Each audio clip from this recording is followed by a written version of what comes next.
It's just a tower of the very Catholic Church, which built on East African mainlands in 1872, this one.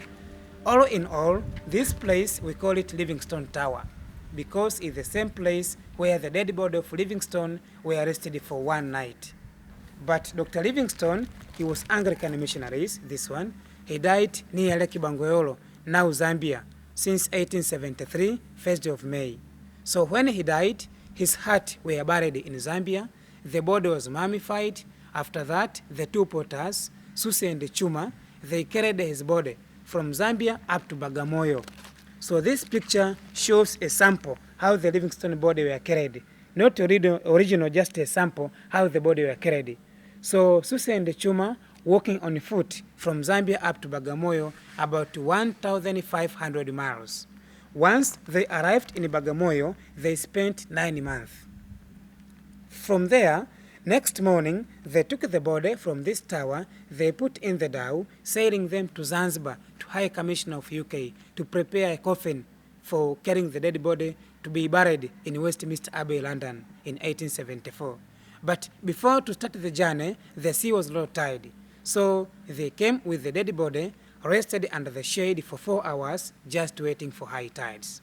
On that point, nowadays you can see the small Anglican church, which built in 1974 by Anglican people, after asking the permission from the Catholic priest to build the small Anglican church on a Catholic compound in Hana Dr. Livingstone, because he was on the same denominations.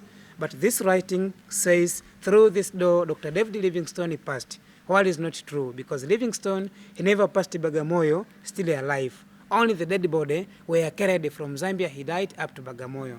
So this body brought from a southern part of Tanzania in Tunduru to keep the memory concerning Dr. Livingstone. But he never passed Bagamoyo or on this church, still alive. So in Bagamoyo, a good number, they thought this is Livingstone tombs. And some of people, they said, here you can go to the blessed water, while it's not true. This cross, the second cross, replanted in 1993.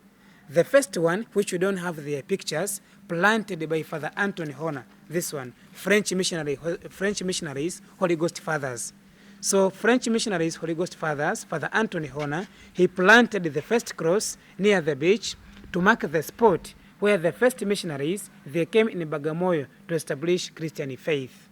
But in 1993, replanted this one to mark the spot as the first cross erected.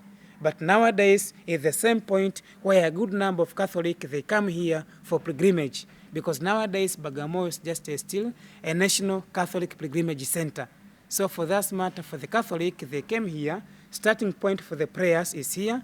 After that, on that Mango Tree Drive, and later on to finish on this grotto here, I show you. Grotto is just a small chapel. This one.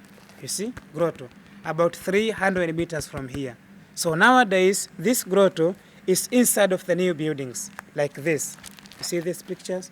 So that to help people, when they come here for praying, to pray their prayers on good and cool places.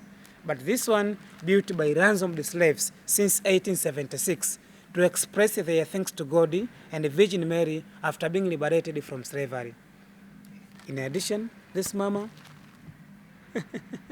the last known ex-slaves, her name was Maria Ernestina. She was captured from Congo since 1890. After being liberated by the missionaries, she lived here within the mission compound with the missionaries.